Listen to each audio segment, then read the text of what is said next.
100-200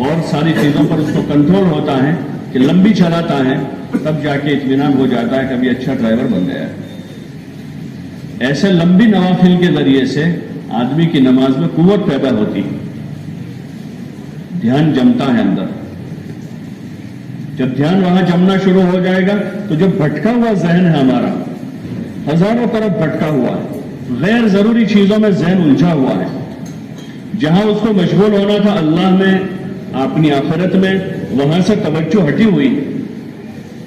اپنی قبر، حشر، نشر، جنت، جہاں توجہ ہونی تھی آدمی کی۔ ایک ڈرائیور کو جانا ہے یہاں سے بمبئی کی طرف، اور اس کے ذہن میں سارے راستے، سارے اسٹیشن ایم پی کی طرف کے ہی آ رہے ہیں، تو الجھا ہوا رہے گا وہ اپنی منزل پر تیزی سے گاڑی نہیں چلا سکے گا، تو دوسرے اسٹیشن دیکھ رہا ہے، اس کے ذہن میں کچھ اور ہے، جانا کہیں اور ہے۔ ایسے ہمارے جو موضوع ہیں اس طرف رخ اور ذہن نہیں ہے، غیر ضروری۔ ابھی ہم دیکھیں، سوچے صبح سے لے کر ابھی تک جمعہ کی نماز تک ہمارے جو 6-7 گھنٹے گزرے ہیں وہ کن چیزوں میں گزرے ہیں؟ کون سا ٹاپک پر ہم نے باتیں کی ہیں آپس میں، گھر میں، باہر میں؟ کیا ہمارے موضوع تھے؟ اس میں سے اکثر 90% غیر ضروری ہوتے ہیں۔ غیر ضروری، وہ کیا کر رہا ہے، فلانی کیا کر رہی ہے، وہ کہاں جا رہا ہے، وہ کیا کھا رہا ہے، وہ کیا پہن رہا ہے، فلاں جگہ کیا ہو رہا ہے، جو ہمارے موضوع ہی نہیں ہے۔ ذہن اور دل جب اس میں الجھا ہوا ہے تو جو اصل انسانی تخلیق کا مقصد عبادت ہے، اس عبادت میں توجہ نہیں ہوتی، اور مزہ نہیں آتا تو پھر آدمی نہیں ٹھہرتا ہے۔ مزہ ہی نہیں آتا ہے تو پھر آدمی ٹھہرتا نہیں، اور پھر نماز میں جی نہیں لگتا۔ جب نماز میں ہی جی نہیں لگ رہا ہے، جو ایمان کے بعد کی سب سے بڑی عبادت ہے اور جو سارے گناہوں سے بچنے کا سب سے بڑا اور مؤثر ذریعہ ہے، جس کو اللہ پاک ارشاد فرما رہے ہیں، ان الصلاۃ تنہی عن الفحشاء والمنکر، کہ نماز برائیوں اور بے حیائیوں سے روکتی ہے، تو نمازی آدمی جو ہے مسجد میں بیٹھ کر بے حیائی کر رہا ہے۔ آدمی نماز پڑھ کے مسجد سے باہر جا کر بھی اپنی نظر نہیں بچا پا رہا، مسجد سے نکل کر آدمی ماں بہن کی گالیاں دے رہا ہے اور بے حیائی کے الفاظ بول رہا ہے، جس نماز میں طاقت تھی، لیکن وہ نماز صحیح جگہ اس کے ارکان اور اس کے خشوع کی کمی کی وجہ سے اور ارکان کی صحت میں ہونے کی وجہ سے اپنا اثر پیدا نہیں کر رہی ہے۔ اس لیے ضرورت ہے کہ ہم اپنی نماز کو درست کریں،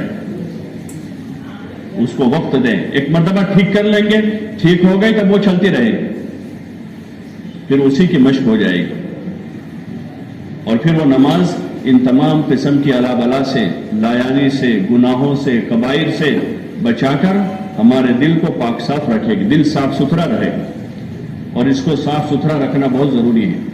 اور اگر نہیں ہے تو جیتے جی صاف کر لینا بہت ضروری ہے۔ اگر نہ ہوا دنیا میں تو پھر جو ہے، چونکہ جنت میں آدمی بغیر صاف ستھرے دل کے نہیں جا سکے گا۔ پھر جس لائن کے اندر امراض اور بیماریاں ہوگی، جیسے دنیا میں بیماری تو پھر اس طرح کا آپریشن ہوتا ہے، دوا گولی سے کام چلے تو ٹھیک ہے، نہیں تو پھر ایسی چیڑ پھاڑ ہوتی ہے یہاں۔ تو ایسے ہی پھر اگر دنیا میں آدمی نے معاملہ صاف نہ کیا تو پھر قیامت میں جو ہے جہنم اس کا آپریشن تھیٹر ہے، اور وہاں مدت بہت لمبی لمبی ہے۔ حدیث میں کہ ایک نماز جان بوجھ کر آدمی قضا کر رہا ہے تو 2,88,00,000 برس وہاں آپریشن تھیٹر میں آدمی کو ٹریٹمنٹ کرانی پڑے گی، 2,88,00,000 برس۔ ایسے اور دیگر قسم کے امراض آدمی لے کر گیا ہے تو پھر اس کی صفائی کی جو جگہ ہے وہ جہنم کی بھٹی ہے، اور وہ آدمی برداشت نہیں کر پائے گا، لیکن وہاں آدمی کو ٹھہرنا پڑے گا۔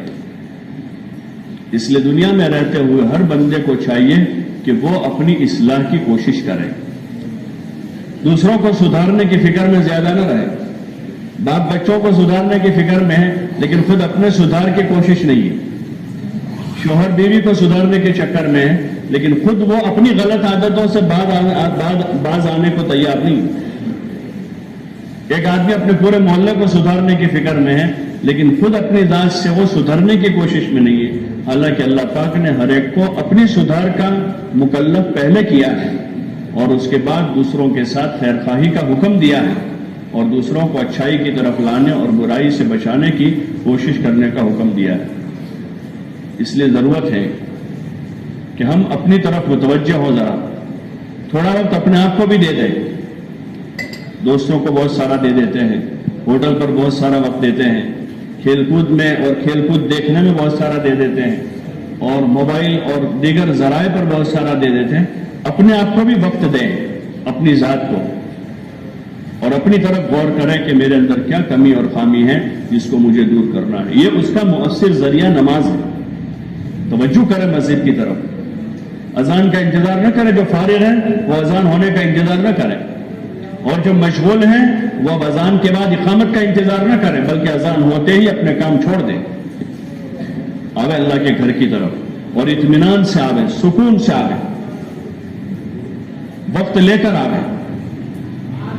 اور نماز سے پہلے کی سنتیں ہیں، کچھ ذکر ہیں، کچھ تلاوت ہے، کچھ دعا ہے. نماز کے بعد آدمی ٹھہرے، نماز کے بعد ٹھہرے اطمینان سے. نماز کے بعد اذکار ہیں، معمولات ہیں. تسبیح فاطمی ہر فرض نماز کے بعد سنت ہے. ہر فرض نماز کے بعد ایک دعا ضرور قبول ہوتی ہے. فرض نماز کے بعد حضور صلی اللہ علیہ وسلم نے دعا سکھائی حضرت معاذ کو، اللہم اعنی علی ذکرک و شکرک و حسن عبادتک، اور فرمایا کہ اس کی پابندی کرنا، اس کو کبھی نہ چھوڑنا. یہ معمولات ہیں. اب آدمی سکون سے آئے تو ٹھہرے گا، اطمینان سے پڑھے گا، اور اندر وہ کیفیت ہی نہیں ہے. بچوں کی طرح ہے، جیسے بچپن سے عادت بنی ہوئی ہے کہ وہ امی ابا بھگاتے تھے وہاں سے تو دوڑ کے آتے تھے، سلام پھیر کے بھاگتے تھے. اب کیونکہ تھوڑا شور آیا ہے تو کسی کو بھگوانے کی ضرورت نہیں پڑتی، خود ہی آ جاتے ہیں. لیکن وہی عادت ہے پرانی کہ سلام پھیر کے پھر بھاگے. ایسا نہ کریں، اس کو عبادت بناویں. ہاں، اور اللہ کے سامنے ہمیں اللہ کے گھر میں ہیں، ایسا یاد کریں کہ ہم اللہ کے گھر میں ہیں، جو ہمارا بڑا مہربان رب ہے. اس مالک کے گھر میں بیٹھے ہیں جس کی مہربانیاں ہم پر کروڑوں ہیں. 24 گھنٹے اس کی مہربانیوں کے تلے دبے ہوئے ہیں. اور جو ہم کریں گے وہ اپنے لیے کریں گے. نماز پڑھیں گے، ذکر کریں گے، دعا مانگیں گے، تلاوت کریں گے، دین سیکھیں گے، کوئی خیر خواہی کی کسی سے بات کریں گے، تو کسی دوسرے کے لیے ہم نہیں کر رہے ہیں، وہ اپنے لیے کر رہے ہیں. یہ اس کا بدلہ ہمیں دنیا میں برکتوں کے طور پر ظاہر ہوگا، اور قبر میں اس سے راحت ہو جائے گی، اور آخرت کی ہمیشہ کی جو منزل ہے جنت، اس میں جانے کا یہ راستہ ہے. تو پھر جی لگے گا، اور ہر قسم کی لایانی چھوڑ کر آدمی اللہ کی عبادت میں مشغول ہوگا. اور جتنی عبادت اچھے سے اچھے آدمی کی ہوتی جائے گی، اتنے دل کے اندر کا فساد دور ہوگا، گناہوں کی نفرت دل میں پیدا ہوگی، طاعات اور نیکیوں کی رغبت پیدا ہوگی، اور پھر جی لگے گا، آدمی کا جی لگے گا. تو اس لیے آپ حضرات سے گزارش ہے کہ نمازوں کا اہتمام کریں.